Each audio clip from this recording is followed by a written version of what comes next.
పాల్గొనని వాళ్ళ గురించి పేర్లు చెప్తా అధ్యక్ష. ఈ సర్వే 50 రోజులు జరిగింది, ఒక్కరోజు కాదు. ఇళ్ళ దగ్గర కూడా వెళ్ళారు.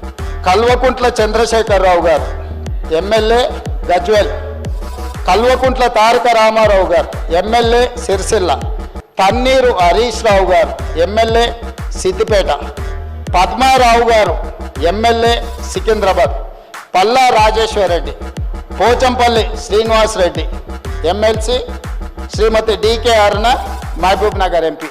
అధ్యక్ష, వీళ్ళందరూ సర్వేలో పాల్గొనకుండా నేను అడిగిన కొంత మిత్రులను, అందులో ఉన్న వాళ్ళని, ఏందా సారు ప్రధాన ప్రతిపక్ష నాయకుడు, లేకపోతే వీళ్ళంతా మంత్రులు చేశారు, ఎందుకు సర్వేలో పాల్గొంటలేరంటే, అన్నా నువ్వు ఇచ్చిన సర్వేలో ఇంతకుముందే చెప్పకనే పెద్దలు శ్రీనివాస్ యాదవ్ గారు చెప్పారు ఒక మాట.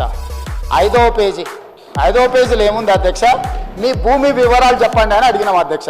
ఒక్క దెబ్బకే చంద్రశేఖరరావు గారు, తారక రామారావు గారు, హరీష్ రావు గారు వీళ్ళందరూ ఎవరు సమాచారం ఇవ్వలేరు అధ్యక్ష.